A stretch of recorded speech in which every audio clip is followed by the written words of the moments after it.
Bismillahirrahmanirrahim. Assalamualaikum warahmatullahi wabarakatuh.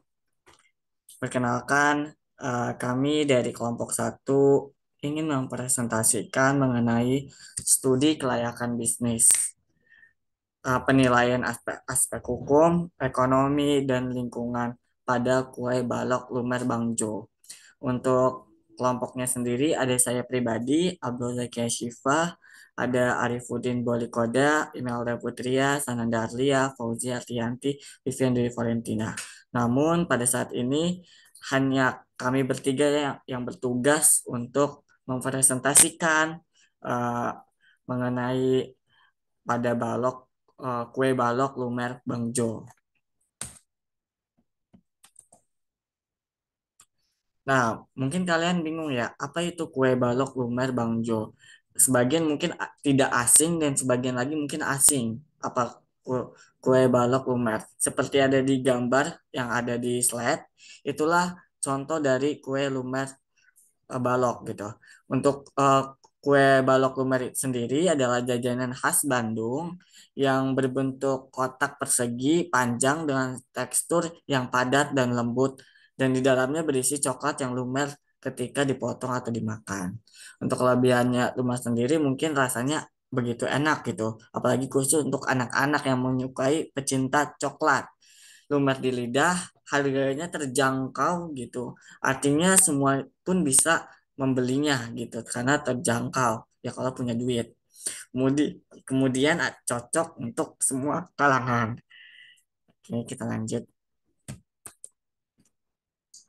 Nah, untuk hukum atau legalitas sendiri adalah berdiri pada tahun 2020. Artinya usaha ini uh, uh, kue balok lumer Bang Jo ini belum begitu lama gitu, masih baru karena terhitung dari 2020, artinya kurang lebih sekitar 3 tahunan lah.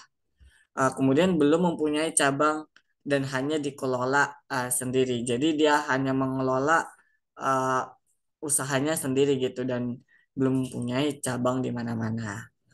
Ketiga, belum memiliki surat atau badan hukum, tentu karena uh, cakupannya begitu mandiri gitu sendiri gitu dan hanya infokan kepada pihak setempat seperti RT dan RW. Jadi uh, kue balok lumer ini menetap di suatu kedai gitu. Nah, di suatu kedai ini hanya menginfokan ke izin atau izin ke RT RW setempat seperti itu. Wah, rencana produksi dan teknologi yang digunakan. Pertama, itu ada memilih bahan baku. Tentu bahan baku lumerit sendiri menggunakan bahan baku seperti tepung terigu, coklat batangan, coklat bubuk juga, uh, gula pasir, margarin, telur, dan baking powder. Artinya bahan baku di sini mudah ditemukan di pasaran gitu. Jadi tidak sulit. Kemudian promosi dan pemasaran. Promosi dan dilakukan untuk mempromosikan kue ini bisa melalui media sosial biasanya seperti Facebook ya, WhatsApp yang story WhatsApp gitu kan. Kan banyak kontak-kontak terdekat menggunakan WhatsApp. Kemudian ada Instagram dan di tempat itu sendiri ramai pengunjung. Kemudian varian topping untuk kue lumer yang original itu isinya 4 dibanderol dengan harga 8.000. Yang isinya 6 itu dibanderol dengan 12.000. Ini yang untuk yang orinya. Tapi kalau misalkan ditambah topping yang 4 itu menjadi 12.000. Kemudian yang 6 itu menjadi 15.000 kalau misalkan kita mau menambahkan topping. Kemudian teknologi yang digunakan itu seperti mixer, uh, teknologinya mixer gitu. Karena amat sangat mudah ditemukan gitu. Dan tidak banyak peralatan lagi gitu. Jadi sangat simpel dalam produksinya.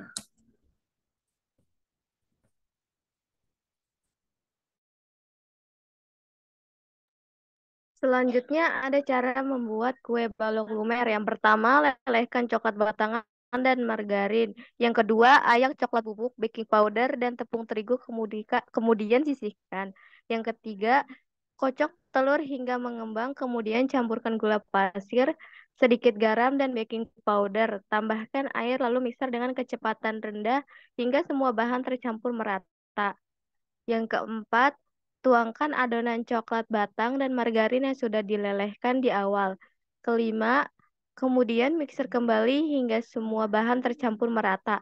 Keenam, olesi cetakan kue balok dengan margarin lalu tuangkan adonan secukupnya. Ketujuh, taruh adonan kue ke loyang balok lalu bakar hingga matang. Yang terakhir, setelah matang, kue balok siap disajikan. Next. Selanjutnya ada aspek lingkungan. Yang pertama, lokasi. Lokasi yang dekat dengan jalan raya besar memudahkan terjadinya kegiatan jual beli. Konsumen yang ingin membeli produk ini bisa langsung memesan ke kedai atau bisa juga memesan lewat online. Yang kedua, persaingan kuliner. Meskipun di wilayah itu tidak ada yang menjual kue balok lumer juga, tetapi wilayah tersebut menjadi pusat perbelanjaan di mana banyak orang yang menjual dengan berbagai jenis usahanya. Next. Selanjutnya ada aspek keuangan. Dari tabel berikut terdapat rumus total investasi ditambah total modal kerja. Total investasinya 820.000 ditambah total modal kerja yaitu 15.450.000. Hasilnya 16.270.000. Next.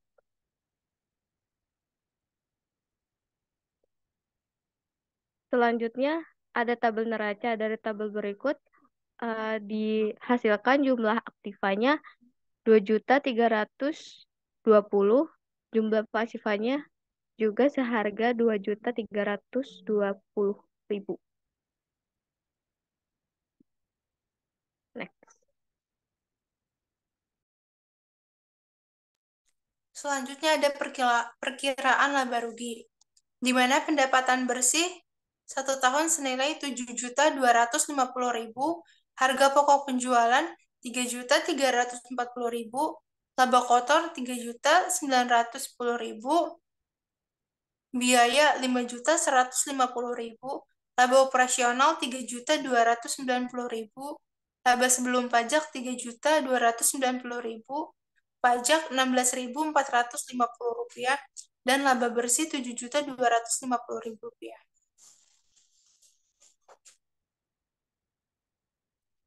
Selanjutnya aspek lingkungan. Yang pertama, lokasi.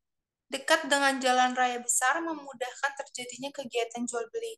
Konsumen yang ingin membeli produk ini bisa langsung memesan ke kedai atau bisa juga memesan lewat online.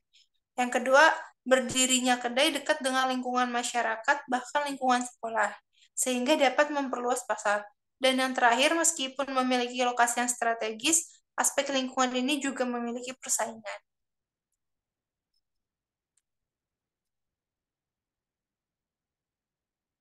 Penutup kesimpulannya adalah Balok Lumer Bangjo masih belum memiliki keabsahan legalitas hukum usahanya, namun tidak mengandung bahan-bahan berbahaya dalam pembuatannya. Sedangkan dari aspek lingkungannya, bisnis ini berdiri di lingkungan yang strategis dan mencoba bangkit dari efek wabah COVID-19. Sarannya yaitu membuat inovasi baru, mengikuti pelatihan UMKM, memperluas cabang, dan mempunyai surat izin.